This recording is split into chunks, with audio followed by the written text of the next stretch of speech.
दोस्तों अभी मैं आ चुका हूँ ओरछा। ओरछा जो है लगभग झांसी से 15 किलोमीटर दूर और ग्वालियर जो शहर है उससे कम से कम 200 किलोमीटर दूर है। इसका स्थापना लगभग 1531 में रुद्र प्रताप सिंह जो यहाँ के प्रतापी राजा थे उन्होंने किया था। तो फिलहाल जो बेतवा नदी के किनारे में वो जो ओरछा की जो छतरियाँ हैं, यहाँ पे बुंदेलखंड के जो राजाओं की जो छतरियाँ या समाधि बोलेंगे, मैं उस स्थान पे फिलहाल हूँ। यहाँ पे काफ़ी 14 से 15 राजघराने की छतरियाँ हैं। अगर आप सूर्यास्त के टाइम पे आते हैं तो सूर्य की किरणें जब इन छतरियों पे पड़ती है काफ़ी ज़्यादा आकर्षण का केंद्र एक बन जाता है। सूर्यास्त के टाइम पे खासकर ज़्यादा भीड़ हो जाती है। तो कम से कम 14 छतरियाँ हैं। मैं इस वीडियो में 14 छतरियों को आपको दिखाने की कोशिश करूँगा। ये मेरे पीछे जो दिख रहा है ये सब मंदिर नुमा, ये सब छतरियाँ हैं। मंदिर नहीं है, सिर्फ ये छतरियाँ हैं, समाधि स्थल है। ठीक है दोस्तों, तो आगे मैं आपको दिखाता हूँ।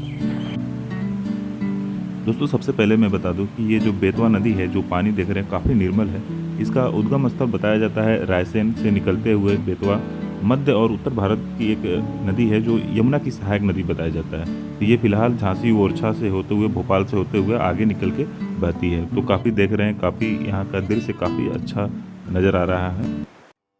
तो ओरछा के राजाओं की जो छतरियाँ हैं, ये बेतवा नदी के किनारे जो कंचन घाट है, यहीं पे जो 14 से 15 जो छतरियाँ हैं बनाई गई हैं। तो आप देख सकते हो ये पहली छतरी है।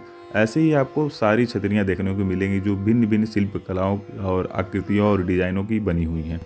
दोस्तों ओरछा की जितनी भी छतरियाँ हैं, ये मंदिर निर्माण शैली की पंचायतन शिल्प पर आधारित बनी हुई है, जिसका अर्थ होता है कि इसके चारों ओर छोटे छोटे मंदिर होंगे और बीच में मुख्य मंदिर होता है। इसी प्रकार ये छोटी छोटी छतरियाँ आप चारों ओर देख रहे हैं और बीच में जो है ये मुख्य छतरी है। तो यहाँ पर जो छतरी है ये मुख्यतः 3 मंजिला ही होती हैं और खिड़कियाँ भी होती हैं यहाँ पे, और जैसे कि वेंटिलेशन के लिए खिड़कियाँ और हवाओं के लिए होते हैं और रोशनी के लिए होती हैं। ये जो छतरी दिख रही है ये मुगल कालीन शिल्प कलाओं से आधारित है, जो बीच में एक बड़ा गुंबद होता है। तो फिलहाल इस परिसर में आपको मधुकर साहब, वीर सिंह, देव उदय सिंह, जसवंत सिंह और पहाड़ सिंह की छतरियाँ आप देख रहे हैं। ये जो है आप बाहर है, जो परिसर है उसके बाहर की छतरियाँ हैं।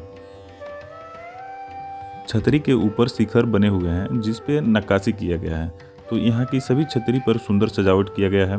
आप देख रहे हैं जैसा कि यहाँ पे बनाए गए आला मेहरबा नुमा दरवाजे, बालकनी और नक्काशी सभी न केवल बुंदेली शैली का, जैसे कि बुंदेली कला का खूबसूरती बयां कर रही हैं, बल्कि यहाँ के जो शासन काल रहे हैं उनके स्वर्णिम काल को भी व्यक्त करते हैं।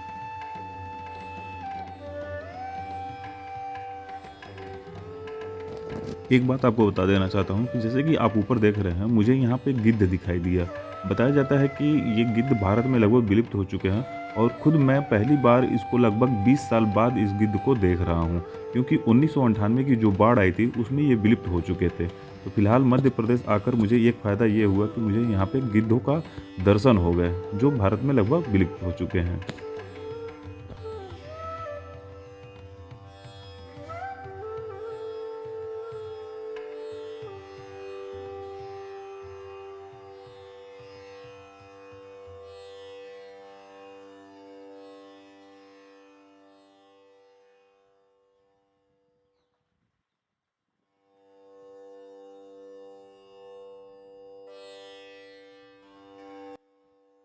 दोस्तों ये जो मेरे सामने 2 छतरी दिख रही हैं, एक महाराजा इंद्रमणि की छतरी है और दूसरा ये जो सामने है ये महाराजा सुजान सिंह की छतरी है।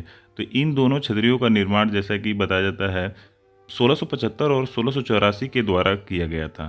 तो यह छतरी इस परिवार की जो प्राचीनतम छतरी मानी जाती है।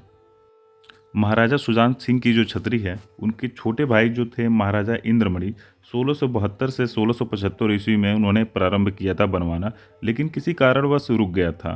तो फिर उनके जो छोटे पुत्र थे राजा जसवंत सिंह, उन्होंने इसको पूर्ण करवाया लगभग 1684 ईस्वी में। तो ठीक है दोस्तों, मैं इसके अंदर जाके आपको दिखाता हूँ।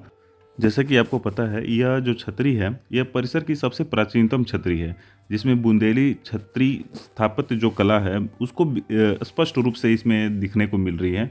जो इस छतरी का जो तल है आप देख रहे हैं, जैसे कि कई सारे इसमें दरवाजे लगे हुए हैं। ये वर्गाकार चबूतरों पर ही निर्मित है। इसमें वर्गाकार जो चबूतर हैं इस पे ही ये खड़ा हुआ है। तो इसके मध्य भाग में जैसे कि गर्भगृह जिसे बोलते हैं, उनके चारों ओर मेहराबदार हैं जो युक्त बरामदे कह सकते हैं। आप देख रहे हैं इसके अंदर कुछ है नहीं, मंदिर नहीं है, लेकिन खाली जगह है। आप देख रहे हैं याद में बनाई गई है, जो महाराजा सुजान सिंह थे उनकी यादगार में बनाई गई थी ये छतरी। ठीक है, जैसा कि आप देख रहे हैं। तो यह छतरी जो है बुंदेली जो सभ्यता है उसकी एक महत्वपूर्ण विरासत कह सकते हैं।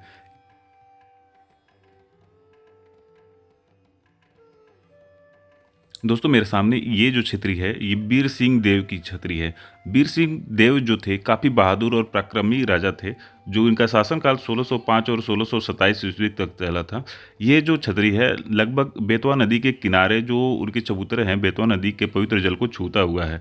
तो ये 3 मंजिला है और काफ़ी मजबूत और बड़ा देखने को मिलता है।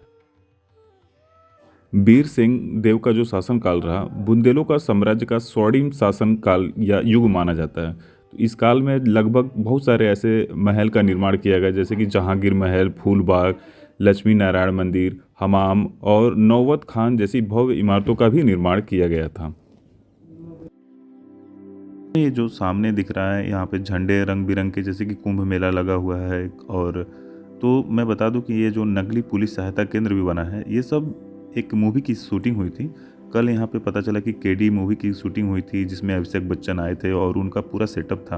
तो ये जितने भी झंडे दिख रहे हैं वो शूटिंग का ही एक भाग है। तो मैं तो मिस कर गया क्योंकि मैं आज आया हूँ और कल ही वो शूटिंग फिनिश हो चुकी थी, तो फिलहाल तो मैं देख नहीं पाया, लेकिन देख सकते हैं बाकी चीज़ें यहीं पे पड़ी हुई हैं। दोस्तों अगर सबसे बड़ी छतरी की बात करें तो मैं इस समय जहाँ खड़ा हूँ ये सुजीत सिंह की छतरी है। और अगर समय मिले अगर ज़िंदगी में तो आप ज़रूर यहाँ पे विज़िट कर सकते हैं, काफ़ी मज़ा आएगा। यहाँ पे जो बुंदेलखंड की जो मतलब ओरछा, यहाँ पे जो ओरछा की जो महल है, जो किला है, वो भी मैं अभी दिखाने वाला हूँ। वो भी काफ़ी ज़्यादा यहाँ पे आकर्षण का केंद्र बना रहता है। फिलहाल मैं इस वीडियो में सिर्फ छतरियों को ही दिखाने वाला हूँ। ठीक है दोस्तों।